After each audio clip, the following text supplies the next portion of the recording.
अध्याय 481 अध्याय 481 आत्मा की गहराई बुद्धिमत्ता का मीनार। लिंग जियाओलोंग ने बादलों को भेदते हुए विशाल टावर को देखा। उसकी सुंदरता पर आश्चर्य हुआ, यहाँ तक कि टावर की बाहरी सतह भी रहस्यमय पैटर्न से भरी हुई थी।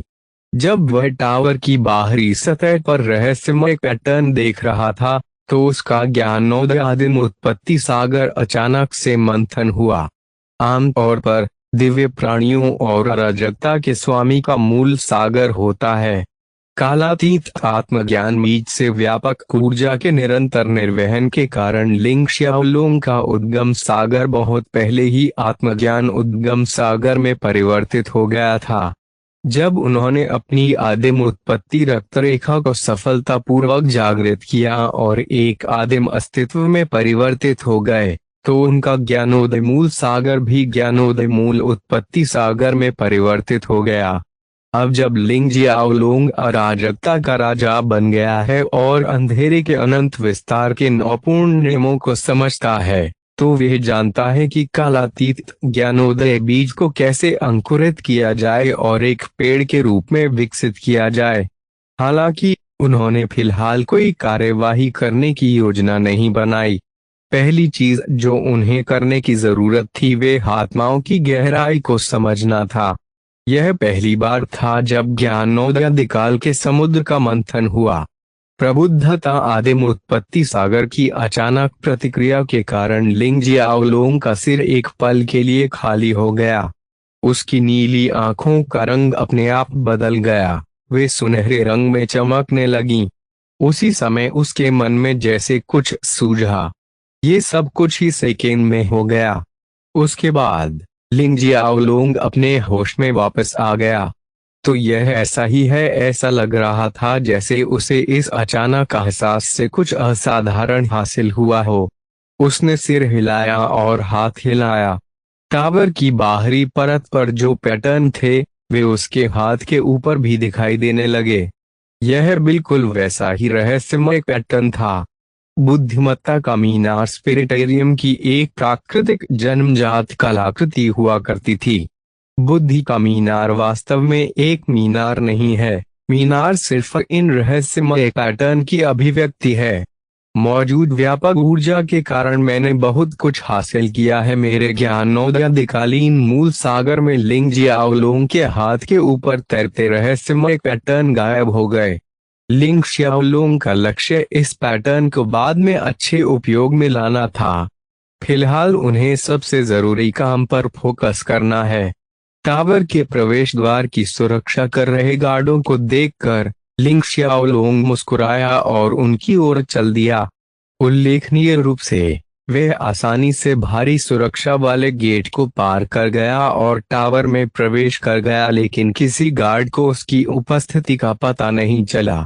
जैसे ही वह टावर में दाखिल हुआ वह पहली मंजिल पर दिखाई दिया। पहली मंजिल पर अराजकता के कई मास्टर्स थे। तार्किक रूप से कहें तो टावर ऑफ विजडम से संबंधित सभी योद्धा लिंग शियाओलोंग के दुश्मन थे। अगर वह चाहता तो अब उन्हें आसानी से खत्म कर सकता था, लेकिन उन्होंने अलग रास्ता चुना। इस समय लिंग जियाओलोंग बहुत शक्तिशाली था, इतना अधिक कि इन योद्धाओं को मारने का अब उसकी नजर में कोई मतलब नहीं था। एक ड्रैगन छोटी मछलियों से क्यों परेशान होगा? ड्रैगन चाहे तो इन मछलियों को कभी भी निगल सकता है। अपना सिर हिलाते हुए लिंग शियाओलोंग ने पहली मंजिल की दीवार पर उकेरे गए चित्रों पर ध्यान केंद्रित किया। फिर उसने तेजी से अपनी नजरें घुमाईं, फर्श के एक कोने पर पहुंचा और क्रॉस लेग करके बैठ गया। इससे पहले जब लिंग जियाओलोंग ने निगलने के लिए पूर्ण नियम का उपयोग किया था तो उसने न केवल रसातल को बल्कि अराजकता के बाहर एक विस्तृत श्रृंखला में सब कुछ निगल लिया था, जिसमें शून्य और अंधकार भी शामिल था। वह काम करने में इतना तेज था कि अराजकता के पेड़ को भी पता नहीं चल पाया कि क्या हुआ था। अराजकता के पेड़ को एहसास हुआ कि कुछ गड़बड़ है, लेकिन लिंग जियाओलोंग के पूर्ण नियम ने अराजकता के निगले हुए शून्य को इतनी जल्दी ठीक कर दिया कि वह यह पता लगाने में असमर्थ था कि वास्तव में क्या गलत था। चूंकि किसी को कुछ भी गलत या एबिसल्स की उपस्थिति का एहसास नहीं हुआ था, इसलिए जब लिंग शियाओलोंग रानी और बाई लुशी को अराजकता के पेड़ पर लाया तो कोई सवाल नहीं पूछा गया। पहले उसके पास समय नहीं था, लेकिन अब उसने भक्षण से प्राप्त लाभ पर ध्यान केंद्रित किया। अन्य चीजों को एक तरफ रखते हुए उसने बड़ी मात्रा में एबिसल एनर्जी और एबिसल को निगल लिया था। एबिसल एनर्जी एबिस का उत्पाद है। यह ऊर्जा ध्रुवीय विपरीत थी और अराजकता के शून्य को भरने वाली निडर अराजकता ऊर्जा की तुलना में कहीं अधिक संक्षारक थी। अब वह एबिसल एनर्जी का भी आसानी से उपयोग कर सकता है। जहां तक रसातल का सवाल है, हर रसातल जिसे लिंग शियाओलोंग ने निगल लिया था, वह रसातल का स्वामी था। उसने अनगिनत रसातलों को निगल लिया था और उनके बारे में सब कुछ हासिल कर लिया था। हर चीज का मतलब सब कुछ है, जिसमें उनकी ऊर्जा, abyssal blood line, abyssal body, abyssal आंखें और एबिसल के नियमों की उनकी समझ शामिल है। उसने रसातल के राजा से सबसे अधिक लाभ प्राप्त किया। अब लिंग जियाओलोंग न केवल अराजकता के 108 नियमों, 36 सर्वोच्च अराजकता नियमों और अंधेरे के अनंत विस्तार के 9 पूर्ण नियमों को समझता है, बल्कि वे रसातल के 9 नियमों को भी समझता है। खाने के बाद उसने सब कुछ तुरंत पचा लिया।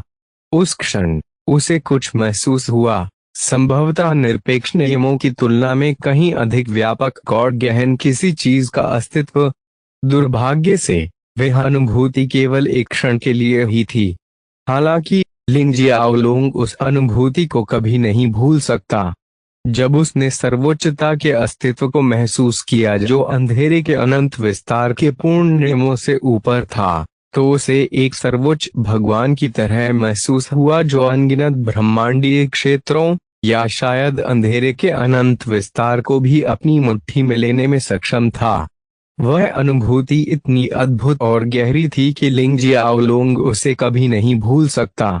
जैसे ही वह क्रॉस लेग करके बैठ गया, उसने अपनी सांस को समायोजित किया और निगलने से प्राप्त सभी चीजों को सुलझा लिया, यहाँ तक कि अंधेरे के अनंत विस्तार से संबंधित शून्य का बड़ा टुकड़ा भी, जो अब लिंग शियाओलोंग के ब्रह्मांडीय क्षेत्र का एक हिस्सा बन गया था। लिंग जियाओलोंग के ब्रह्मांडीय क्षेत्र के बारे में बात करते हुए, यह लंबे समय से कैओस नामक ब्रह्मांडीय क्षेत्र को पार करने के लिए विकसित हुआ था। यह अंधकार के अनंत विस्तार का एक लघु संस्करण जैसा था। अंधेरे के अनंत विस्तार के उनके लघु संस्करण में मौजूद स्रोत ब्रह्मांड अराजकता जैसे कई ब्रह्मांडीय क्षेत्रों में विकसित हुए थे। अंधकार के अनंत विस्तार से संबंधित नए साधना क्षेत्र प्रकट हुए। यह अफसोस की बात है कि लिंग जियाओलोंग की व्यक्तिगत खेती के कारण वे फिलहाल अनुपलब्ध थे, जैसे कि बंद अवस्था में थे। अपने दिल को शांत करते हुए लिंग शियाओलोंग ने अपनी आंखें खोलीं और अंततः दीवारों पर बनी पेंटिंग को समझना शुरू कर दिया। निरपेक्ष नियमों की उनकी समझ के साथ साथ ज्ञानोदयकालीन उत्पत्ति सागर की उपस्थिति के कारण उन्हें पहली मंजिल पर पेंटिंग को समझने में 30 सेकंड से भी कम समय लगा। फिर वह दूसरी मंजिल पर चला गया। ठीक इसी तरह 15 मिनट से भी कम समय में वह 51वीं मंजिल पर चढ़ गया, जहां उसने अंततः पहली बार आत्माओं की गहराई में झांका। इन चित्रों में आत्माओं की गहराई को समझना लिंग शियाओलोंग के लिए बिल्कुल भी मुश्किल नहीं था। उसने आसानी से सब कुछ समझ लिया और टावर की मंजिलों पर चढ़ना जारी रखा। सोल प्रोफाउंड के बारे में उनकी समझ भी समय के साथ गहरी होती गई। इस तथ्य के कारण कि यह पहली बार था जब लिंग शियाओलोंग आत्माओं की गहराई के संपर्क में आया, उसने स्वेच्छा से प्रत्येक मंजिल पर अधिक समय बिताया, यह समझने के बाद भी कि उन मंजिलों की पेंटिंग क्या प्रदान करती है। ऐसे ही 10 साल से ज्यादा का समय बीत गया। लिंग जियाओलोंग 99वीं मंजिल पर अपनी आत्मज्ञान की अवस्था से जागे। यदि यह केवल टावर ऑफ विजडम द्वारा प्रदान की गई आत्माओं की गहराई को समझ रहा होता, तो लिंग जियाओलोंग केवल 1 घंटे में 100वीं मंजिल पर पहुंच सकता था। हालांकि वह जल्दी में नहीं था। उन्होंने हर मंजिल पर लंबा समय बिताया, अपनी समझ को मजबूत किया, अपनी अंतर्दृष्टि की गणना की और कई शक्तिशाली आत्मा कौशल बनाए। साथ ही उन्होंने एक मायावी स्थान के अंदर इन आत्मा कौशलों का भी अभ्यास किया, जो उनके द्वारा यादृच्छिक रूप से बनाया गया था। उन्होंने बुद्धि के टावर से बहुत कुछ हासिल किया और लंबे समय तक आत्मा की गहराई को चरम स्तर तक समझा, जिसने बदले में उन्हें पूरा किया। आखिरकार 100वीं मंजिल में प्रवेश करने का समय आ गया है। इस मंजिल के पास मुझे सचमुच टावर ऑफ विजडम का मालिक बनाने के अलावा और कुछ नहीं है। पिछले मालिक द्वारा छोड़े गए अन्य खजाने भी उपलब्ध हैं, दुर्भाग्य से वे ज्यादा नहीं हैं। मेरे लिए उपयोग करें। क्या मुझे 100वीं मंजिल में प्रवेश करना चाहिए या नहीं? लिंग जियाओलोंग ने कुछ देर तक सोचा और अचानक कुछ याद आया। उसके सुंदर चेहरे पर एक अस्वाभाविक मुस्कान उभर आई।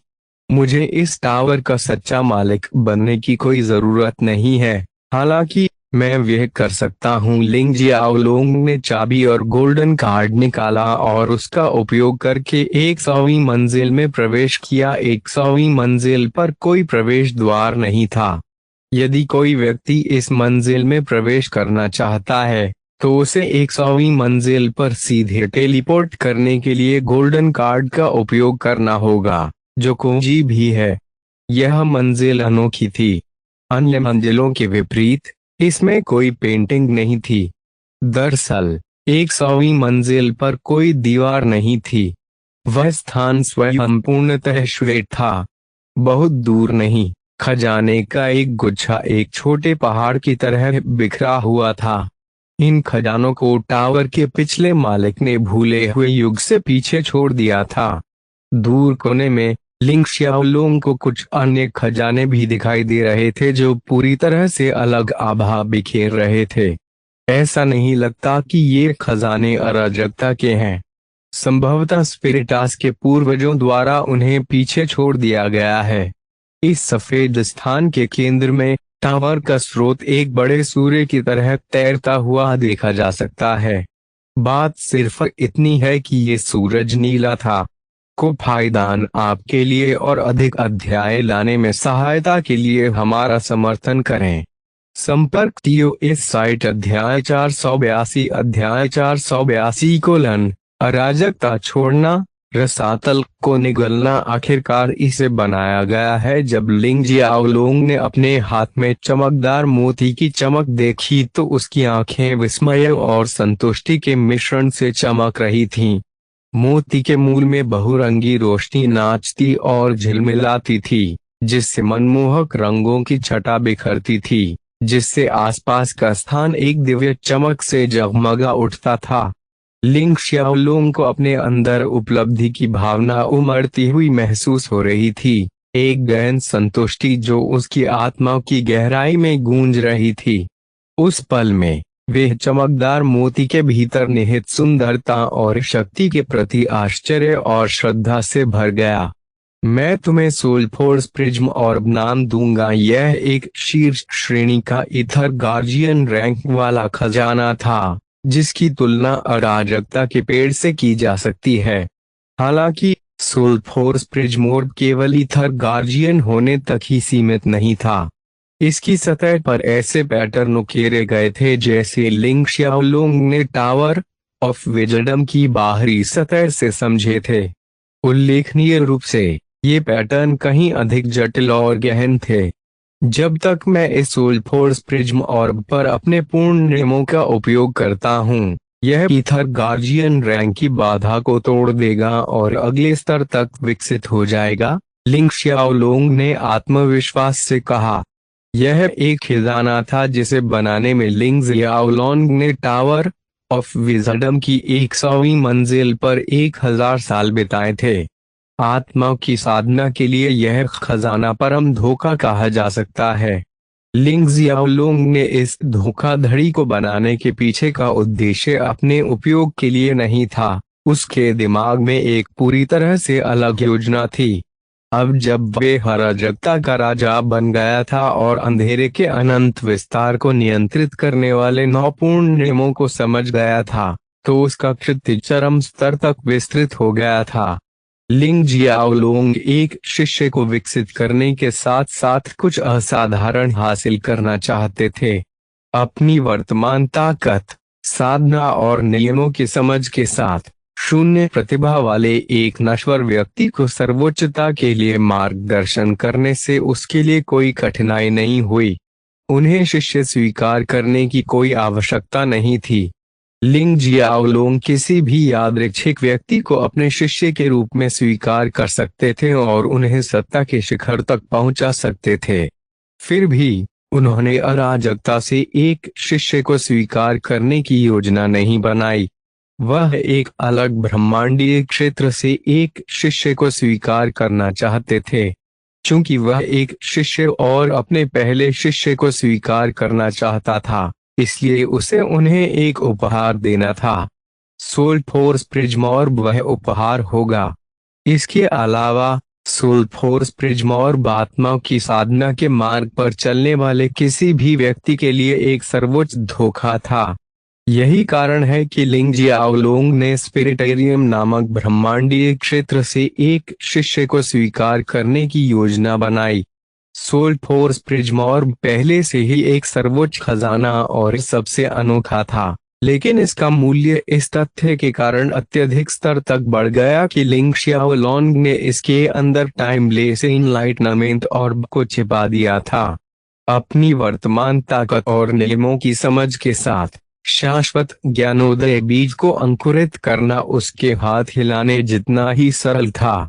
हालांकि एक ब्रह्मांडीय क्षेत्र के शीर्ष पर खड़े होने से कालातीत ज्ञानोदय बीज उनके लिए बहुत कम उपयोगी हो गया। इसलिए लिंग जियाओलोंग ने अपने जल्द ही होने वाले शिष्य को भी कालातीत ज्ञानोदय बीज उपहार में देने का फैसला किया। यह अराजकता छोड़ने का समय है। लिंग जियाओलोंग ने सोल फोर्स प्रिज्म और रखा और भरी। वह अराजकता छोड़कर अंधेरे के अनंत विस्तार का पता लगाना चाहता था। साथ ही वह एबिस सम्राट और एबिस की पेड़ की देखभाल करना चाहता था।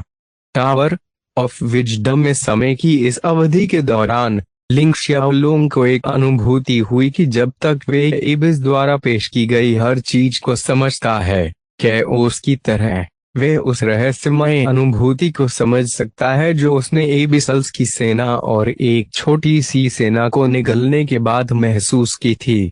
अनंत अंधकार के शून्य का हिस्सा। वह अभी भी अनगिनत ब्रह्मांडीय क्षेत्रों को नियंत्रित करने और उन्हें अपनी मुट्ठी में रखने की उस अनुभूति को नहीं भूल सका है। वह अनुभूति अद्भुत थी। एबिस द्वारा दी गई हर चीज को समझने के लिए उसे कैओस को छोड़ना होगा। सबसे सरल तरीका एबिस सम्राट और एबिस के पेड़ के साथ पूरे एबिस को निगलना होगा। लिंग जियाओलोंग ने ठीक यही करने की योजना बनाई। हालांकि वह अराजकता छोड़ना चाहता था, लेकिन उसने रानी या किसी और को अलविदा कहने की योजना नहीं बनाई थी। पूर्ण नियम। ये नियम वाकई अद्भुत हैं और कुछ भी करने में सक्षम है। लिंग जियाओलोंग ने अराजकता के राजा के प्रारंभिक चरण की खेती के साथ साथ 36 सर्वोच्च नियमों की गहन समझ से संपन्न एक क्लोन तैयार करने के लिए सृजन के पूर्ण नियम का उपयोग किया। इतना ही नहीं, इस क्लोन के शरीर के अंदर एक सुप्रीम कैओस भी है।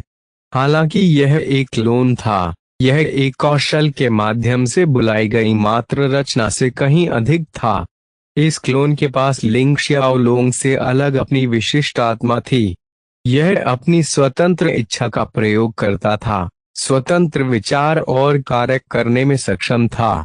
यह एक व्यक्तिगत इकाई थी जिसने लिंग जियाओलोंग का जीवन जिया था और जन्म से लेकर रसातल से लौटने तक हर अनुभव से गुजरा था। इस क्लोन में गायब एकमात्र तत्व लिंग जियाओलोंग की निरपेक्ष नियमों की गहन समझ, अंधेरे के अनंत विस्तार का लघु संस्करण और 9 पंखुड़ियों वाला अराजकता का कमल थे। यह पूर्ण नियमों के कारण ही संभव हो सका। यदि यह निरपेक्ष नियमों के लिए नहीं होता तो इतनी आसानी से एक ब्रह्मांडीय क्षेत्र बनाना कहीं अधिक कठिन होता। अपने क्लोन को देखते हुए लिंग शियाओलोंग ने मुस्कुराते हुए कहा, इस दिन से आप लिंग शियाओलोंग होंगे। आपको अराजकता में रहना होगा और इसकी रक्षा करनी होगी। बाई लुशी से मेरा वादा पूरा करो और उससे शादी करो। और रानी के लिए हमारा रिश्ता है हमेशा अद्वितीय रहे हैं, दोस्ती से परे और प्रेमियों के करीब। उसके साथ भी हमारे रिश्ते को बेहतर बनाने की कोशिश करें। क्लोन, मान लीजिए कि उसे लिंग शियाओलोंग टीन कहते हैं, ने अपना सिर हिलाया और मुस्कुराते हुए उत्तर दिया, मैं आपकी इच्छा का पालन करूंगा। आखिरकार मैं आप हूँ।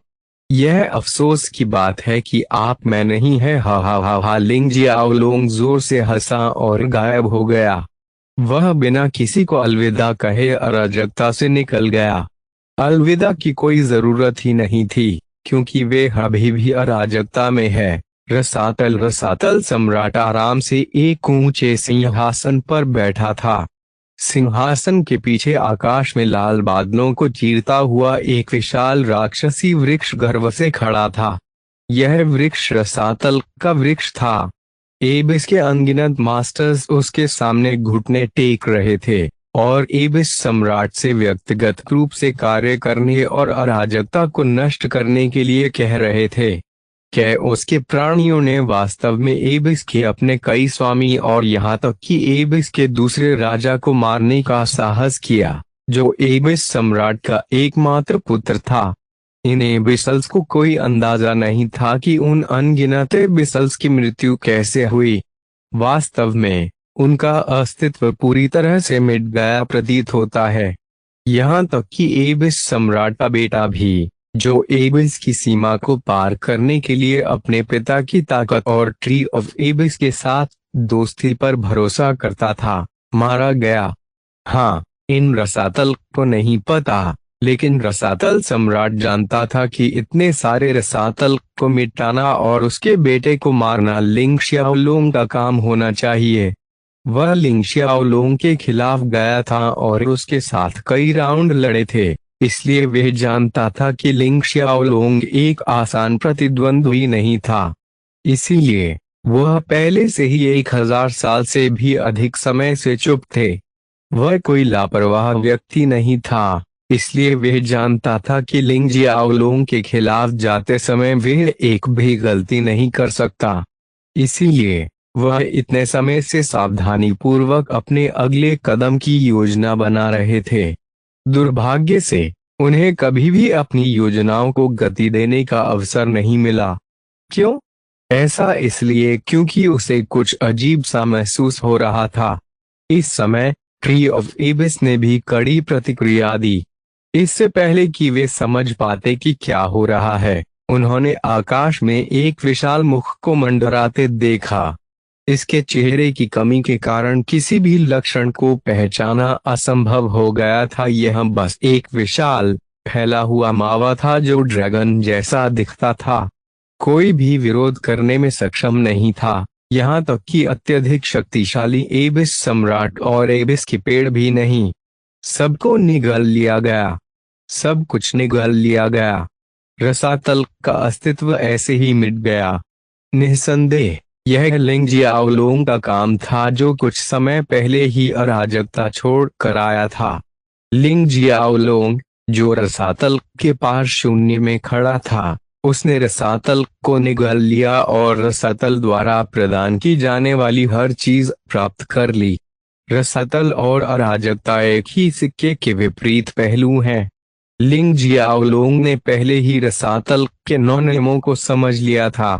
अब रसातल को निगलने के बाद इन 9 नियमों के बारे में उनकी समझ तुरंत आसमान छूती है और रसातल के 3 सर्वोच्च नियमों में विकसित होती है। जिस क्षण उन्होंने एबिस के 3 सर्वोच्च नियमों को समझा, लिंग शियाओलोंग को एक अजीब खिंचाव महसूस हुआ और एबिस के सर्वोच्च नियमों की उनकी समझ एबिस के सर्वोच्च नियमों की उनकी समझ में एकीकृत होने लगी। यह ऐसा था मानो हाथों की एक जोड़ी एक अदृश्य सुई और एक लंबे अदृश्य धागे की मदद से रसातल के सर्वोच्च नियमों को अनंत अंधकार के पूर्ण नियमों में जोड़ रही हो।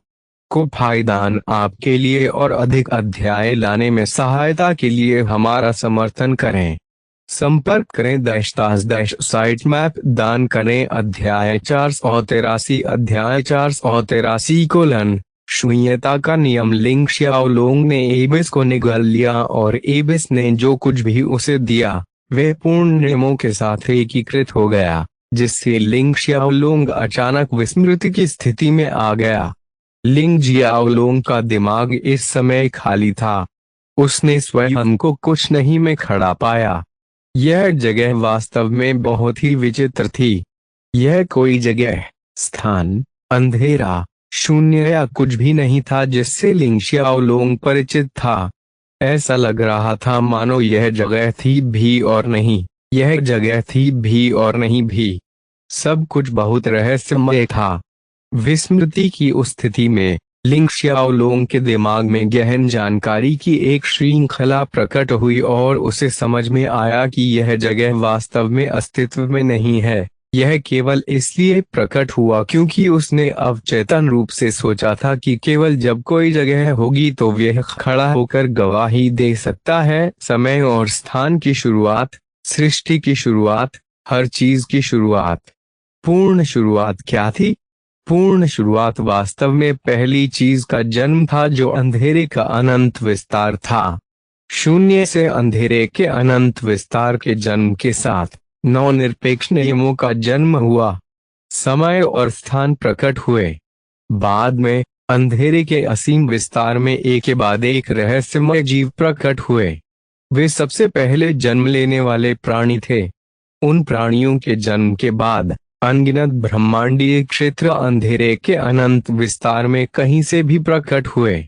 काफी विचित्र है, यहाँ तक कि ब्रह्मांडीय क्षेत्रों को जन्म देने में सक्षम कुछ जीव भी अंधेरे से भरे शून्य में शून्य से पैदा हुए थे। लिंग जियाओलोंग ने सब कुछ देखा और सब कुछ समझा। वह कितनी देर तक उस अवस्था में था उसे भी इसका अंदाजा नहीं था। 1 वर्ष, 100 साल, 1,00,000 वर्ष, या शायद सैकड़ों लाखों वर्ष या अरबों वर्ष भी। लिंग जियाओलोंग को समय बीतने का बिल्कुल भी अंदाजा नहीं था। वह गुमनामी की स्थिति में रहे। जब उन्हें होश आया तो ऐसा लग रहा था कि वे बहुत बड़े बदलाव से गुजरे हैं। उसकी आंखें, जो पहले से सुस्त थीं, अब एक अजीब सी चमक, परम ज्ञान और सत्य की रोशनी से भर गईं। ऐसा लग रहा था कि वह हर चीज से ऊपर एक इकाई बन गया है और अस्तित्व के अंतिम सत्य को समझ गया है। शून्यता का नियम। लिंग जियाओलोंग ने सांस छोड़ी और बुदबुदाया, हाँ, लिंग जियाओलोंग ने एक अंतिम नियम को समझ लिया, वह नियम जो अन्य सभी नियमों को नियंत्रित करता है। इस नियम के सामने 9 परम नियम भी बच्चों के खेल के समान हैं। यह शून्यता का अंतिम नियम है। शून्यता का नियम क्या है? शून्यता को समझने के लिए किसी को पहले यह समझना होगा कि प्रत्येक अस्तित्व, चाहे वे ही थर संरक्षक हो जैसे कि अराजकता का पेड़, रसातल का पेड़, कालातीत ज्ञानोदय बीज, या अंधेरे का अनंत विस्तार, सभी अस्तित्व में आए शून्यता। शून्यता कुछ न होने की अवस्था है। कुछ नहीं होने की स्थिति एक चीज है। लोग भ्रमित हैं क्योंकि उनका मानना है कि शून्यता कोई चीज नहीं है और इसलिए इसकी अस्तित्व की कोई अवस्था नहीं हो सकती है। गलत बात है। यह अतार्किक लग सकता है, लेकिन एक चीज है और वे कुछ भी नहीं है। शून्यता वह चीज है जो कुछ भी नहीं है और उसका एक स्वभाव है। जब लिंग जियाओलोंग अभी भी स्वर्ग स्रोत ब्रह्मांड में था, उसने गहन घटनाएं देखीं जहां उसने 2 ब्रह्मांडों का जन्म देखा। उन्होंने देखा कि ब्रह्मांडों का जन्म और विकास कैसे हुआ। उन्होंने देखा कि ये दोनों ब्रह्मांड कुछ नहीं से अस्तित्व में आए। बाद में जब अधूरे कैओस में उनका पुनर्जन्म हुआ तो उन्हें समझ आया कि ऐसे अनगिनत सोर्स यूनिवर्स हैं। ये स्रोत ब्रह्मांड वास्तव में अराजकता द्वारा निर्मित नहीं है, वे बस यादृच्छिक रूप से अस्तित्व में आते हैं। सोर्स यूनिवर्स अराजकता के नियमों का पालन नहीं करता है और इसका अराजकता से कोई संबंध नहीं है। इसके बजाय उनके अपने कानून हैं, कुल 3000 कानून। ये कानून कहाँ से आते हैं? वे स्वयं स्रोत ब्रह्मांड के साथ ही पैदा हुए हैं। चूंकि स्रोत ब्रह्मांड शून्यता से अस्तित्व में आते हैं, इसलिए ये कानून भी अस्तित्व में आते हैं। स्रोत ब्रह्मांड के 3000 नियम अराजकता के 108 नियमों में विकसित होते हैं। अराजकता के 108 नियम 36 सर्वोच्च अराजकता नियमों में विकसित होते हैं। 36 सर्वोच्च अराजकता नियम अनंत अंधकार के 9 पूर्ण नियमों में विकसित होते हैं, और ये 9 पूर्ण नियम शून्यता के नियम से पैदा हुए हैं। संक्षेप में, शून्यता के नियम सर्वोच्च शासी नियम हैं जिन्होंने निरपेक्ष नियम, सर्वोच्च अराजकता नियम, सर्वोच्च रसातल नियम, अराजकता के नियम और रसातल के नियम और स्रोत ब्रह्मांड के नियमों को जन्म दिया। ऐसा कहा जाता है कि हर चीज शून्य से पैदा होती है और बाद में शून्य में ही प्रवेश कर जाएगी। यदि शून्यता कुछ नहीं होती तो यह रहस्यमय होता कि ये कानून, स्रोत ब्रह्मांड और अराजकता के वृक्ष और कालातीत ज्ञानोदय बीज जैसे अस्तित्व इससे उभरते, लेकिन शून्यता कुछ भी नहीं है। शून्यता एक वस्तु है। शून्यता एक संभावना है, अनंत सृजन की संभावना, अनंत जन्म और परिवर्तन की संभावना, अनंत अराजकता और अंधकार की संभावना। शून्यता हर संभव चीज का स्रोत है। असंभवता चीजों के लिए आरक्षित एक सीमा है, लेकिन शून्यता के लिए नहीं। जब कुछ नहीं होगा तभी सब कुछ हो सकता है। लोग शून्यता की वास्तविक प्रकृति को गलत समझते हैं।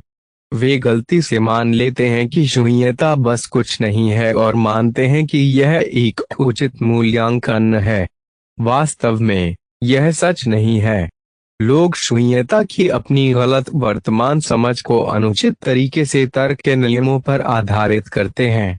वे इस तथ्य पर ध्यान देने में विफल रहते हैं कि तर्क के नियम चीजों के नियम हैं।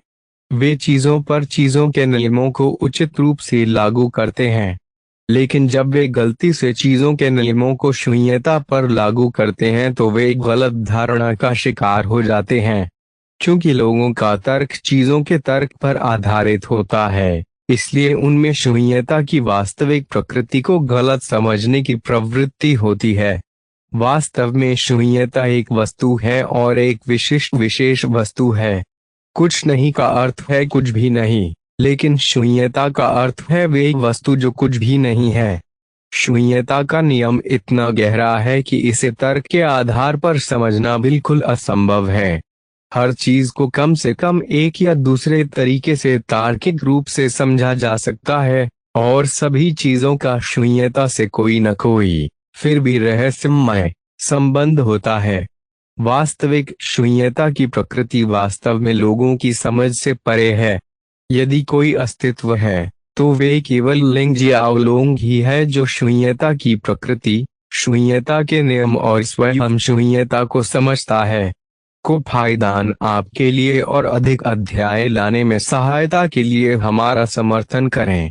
संपर्क करें -- मैप दान करें। अध्याय 484 अध्याय 484 भव्य समापन। लिंग जियाओलोंग ने उसके शरीर को देखा और आह भरी। वह वास्तव में एक बिल्कुल भाग्यशाली व्यक्ति था। वह जीवन भर भाग्यशाली रहे। पहले जब उसने रसातल को निगल लिया था तो वे 9 पूर्ण नियमों की समझ के साथ अराजकता का राजा था। 9 पूर्ण नियमों ने उसकी ताकत को उस हद तक बढ़ा दिया जहां उसकी ताकत को कल्पना में बांधना असंभव था। आखिरकार एबिस सम्राट और एबिस की पेड़ जैसे अस्तित्वों के साथ साथ पूरे ब्रह्मांडीय क्षेत्र को निगलने के लिए उसे केवल खाने की इच्छा के अलावा और कुछ नहीं चाहिए था। हालांकि निरपेक्ष नियमों की समझ से उनकी साधना में सीधे वृद्धि नहीं हुई, लिंग जियाओलोंग को एबिस सम्राट के कारण मास्टर ऑफ कैओस के दायरे से ऊपर खेती के चरणों के बारे में बहुत कम जानकारी थी। वह जानता था कि कैओस के राजा को 9 स्तरों में विभाजित किया गया है, जिन्हें 3 चरणों में बांटा जा सकता है: प्रारंभिक चरण, मध्यवर्ती चरण और उन्नत चरण। वह यह भी जानता था कि अराजकता के राजा के दायरे के ऊपर एक और साधना क्षेत्र था जिसे एबिस सम्राट हासिल करने की कोशिश कर रहा था। एबिस सम्राट अराजकता के स्रोत को निगलने के बाद उस अज्ञात लेकिन सर्वोच्च साधना क्षेत्र तक पहुंचने में आश्वस्त था। अगर लॉन्ग जियाओलोंग न होता तो वह ऐसा करने में सफल हो गया होता। सवाल यह है कि क्या साधना का मार्ग साधना के उस सर्वोच्च क्षेत्र को प्राप्त करने के बाद समाप्त हो जाता है जो अराजकता और रसातल के राजा से ऊपर है? उत्तर है नहीं। साधना का मार्ग सदैव चलने वाला है। यह निरंतर और अंतहीन है। लोग बढ़ते हैं और ब्रह्मांड भी बढ़ते हैं। लोग बढ़ते हैं और अराजकता भी बढ़ती है। लोग बढ़ते हैं और अंधेरे का अनंत विस्तार भी बढ़ता है। अंधेरे के अनंत विस्तार में खेती करना अराजकता में खेती करने से 100 गुना अधिक कठिन है। कैओस में लिंग जियाओलोंग की यात्रा भले ही त्वरित रही हो, लेकिन यह केवल उनके द्वारा की गई कई धोखाधड़ी के कारण है, जैसे कि उनकी व्यक्तिगत chaos, lotus of chaos, timeless enlightenment seed, tree of chaos और क्वीन से मदद, और बहुत कुछ। यदि यह कोई अन्य योद्धा होता तो सैकड़ों लाखों या अरबों वर्षों तक जीवित रहने के बाद भी वे हासिल नहीं कर पाते जो लिंग जियाओलोंग ने हासिल किया था। लिंग जियाओलोंग ने हर चीज की शुरुआत देखी थी, सृष्टि की शुरुआत। वह अब जानता है कि आगे अभी भी साधना के कई क्षेत्र हैं। हालांकि अब उसे खेती करने की आवश्यकता नहीं रही। साधना न करने का मतलब यह नहीं है कि वे अंधेरे के अनंत विस्तार में रहने वाले अन्य योद्धाओं की तुलना में कमजोर रहेगा। नहीं, लिंग जियाओलोंग को अब खेती करने की आवश्यकता नहीं थी क्योंकि उसकी खेती पहले ही गायब हो चुकी थी। जैसे ही उसने शून्यता के नियम के निशानों को छुआ, उसका पूरा अस्तित्व परिवर्तन से गुजरना शुरू हो गया। उनकी खेती आगे बढ़ी और एक के बाद एक कई प्रमुख क्षेत्रों को पार कर गई। बाद में जब उसने वास्तव में शून्यता के नियम को समझ लिया तो वह शून्यता के साथ एक हो गया। अब वह शून्यता था और शून्यता वह थी। अब वह हर चीज, हर रचना, हर नियम और हर शुरुआत से ऊपर था। यह एक ऐसा मंच था जहां कभी कोई नहीं पहुंच पाया था। लिंग जियाओलोंग का अंधेरे के अनंत विस्तार का व्यक्तिगत लघु संस्करण बहुत पहले ही अंधेरे के वास्तविक अनंत विस्तार में बदल गया था, और शून्यता का नियम वह चीज थी जिसने इस परिवर्तन का समर्थन किया, जिसने इस विकास को संभव बनाया। वर्तमान में यह कहा जा सकता है कि लिंग जियाओलोंग एक ऐसी स्थिति में मौजूद था जिसने पारंपरिक समझ को खारिज कर दिया था। वह एक ही समय में शारीरिक रूप से मौजूद भी था और मौजूद नहीं भी था। वह दोनों अस्तित्व में थे और एक ही समय में नहीं। वह कुछ भी नहीं था और वह सब कुछ था। बस उसकी एक इच्छा हर जीवन, हर अस्तित्व और हर रचना को गायब कर सकती है। उनकी एक क्रिया से अंधकार का अनंत विस्तार भी समाप्त हो सकता है। मेरे अलावा कौन सर्वशक्तिमान हो सकता है? मेरे अलावा कौन पूर्ण कहलाने के योग्य हो सकता है? अस्तित्व की भूल भुलैया में, भाग्य के उलझे धागों पर मेरे अलावा कौन दावा कर सकता है? जीवन की अराजकता की लय के बीच मेरे अलावा कौन नियति की लयबद्धता का सूत्रपात कर सकता है? अनंत काल के विशाल विस्तार में मेरे अलावा कौन समय के अशांत समुद्र को पार कर सकता है? ब्रह्मांड की खामोशी में सितारों की फुसफुसाहट को मेरे अलावा कौन समझ सकता है? आत्मा की भूल भुलैया की गहराई के भीतर मेरे अलावा कौन स्वयं के छिपे हुए सत्य को उजागर कर सकता है? लिंग जियाओलोंग के शब्द गहरे थे, लेकिन उन्होंने हर चीज के स्वामी के रूप में उसकी स्थिति भी दर्शाई। वह केवल अराजकता का ही राजा नहीं था, वह अंधकार के अनंत विस्तार का भी राजा था, जिसे वास्तव में अनंत काल का विशाल विस्तार कहा जाता है। अनंत काल के अपने व्यक्तिगत विशाल विस्तार के अंदर लिंग शियाओलोंग ने एक अराजकता पैदा कर दी। उस अराजकता के अंदर लिंग शियाओलोंग ने दो स्रोत ब्रह्मांड बनाए। ये दो सोर्स यूनिवर्स वास्तव में वही थे जहां वे ये जियो और किनफेंग के रूप में रहते थे। उन्होंने इन दोनों ब्रह्मांडों के प्रत्येक अस्तित्व को पुनर्जीवित किया, जिसमें इन ब्रह्मांडों की आत्माएं भी शामिल थीं। फिर उसने ये जियो और किनफेंग को बनाया और उन्हें इन दो ब्रह्मांडों में भेजा। ये जियाओ ने स्वर्ग में प्रवेश किया और अपनी पत्नियों और बच्चों से मुलाकात की जो उस समय उसके इंतजार में मर गए थे। जहां तक किनफेंग का सवाल है, उन्होंने अपनी महिलाओं ये झिकी और फैनफेंग से भी मुलाकात की। उन्होंने वहां अपना जीवन जारी रखा। उसके बाद लिंग शियाओलोंग ने अपना ध्यान एक अनोखे ब्रह्मांडीय क्षेत्र की ओर स्थानांतरित कर दिया। यह ब्रह्मांडीय क्षेत्र स्पिरिटेरियम था। बिना किसी भावना के इस ब्रह्मांडीय क्षेत्र को देखते हुए लिंग जियाओलोंग ने सोल फोर्स प्रिज्म ऑर्ब निकाला।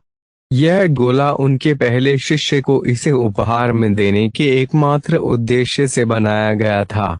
लिंग जियाओलोंग ने सबसे पहले 9 निरपेक्ष नियमों के साथ सोल फोर्स प्रिज्म ऑर्ब की सतह के पैटर्न को सक्रिय किया। इसकी रैंक तुरंत ईथर गार्जियन की सीमा से टूट गई और अनावश्यक रूप से उच्च स्तर तक पहुंच गई। बाद में उन्होंने सोल फोर्स प्रिज्म ऑर्ब में कई अन्य बदलाव किए और बुदबुदाया, बाद में मैं अनंत काल के विशाल विस्तार में एक शक्ति बनाऊंगा। हालांकि वह शक्ति मेरी रचना होगी। मेरा पहला और एकमात्र शिष्य बनेगा, इसका सच्चा स्वामी है। इसके बाद लिंग शियाओलोंग ने सोल फोर्स प्रिज्म ऑर्ब को स्पिरिटेरियम में फेंक दिया और कहा, मैं चाहता हूं कि आप शुरुआत में मेरे जैसा कोई व्यक्ति ढूंढें, कोई ये जियाओ जैसा व्यक्ति जिसने स्रोत ब्रह्मांड के एक विनम्र कोने से अपनी यात्रा शुरू की। उसे आगे बढ़ने में मदद करें और उसे मेरा उत्तराधिकारी बनने और मेरे द्वारा बनाई गई शक्ति का स्वामी बनने के योग्य बनाएं। उसे नीले आकाश का वॉकर बनाएं। अंत। लेखक का नोट: अराजकता का राजा अंततः समाप्त हो गया। मैं इतने लंबे समय तक मेरे प्रयासों का समर्थन करने के लिए सभी पाठकों को धन्यवाद देना चाहता हूं। यह एक शानदार यात्रा रही है। मुझे आशा है कि आपको उपन्यास पढ़कर आनंद आया होगा। हालांकि यह खत्म हो गया है, लेकिन एक नई शुरुआत होगी। कृपया मेरी अगली पुस्तक पढ़ें और मेरे काम का समर्थन करना जारी रखें। अगली पुस्तक का नाम walker of the blue sky है। उपन्यास सबसे पहले इस वेबसाइट पर अपडेट किया जाएगा। वापस आएं और कल पढ़ना जारी रखें। सभी लोग को फायदान आपके लिए और अधिक अध्याय लाने में सहायता के लिए हमारा समर्थन करें। संपर्क करें -- साइट मैप दान करें।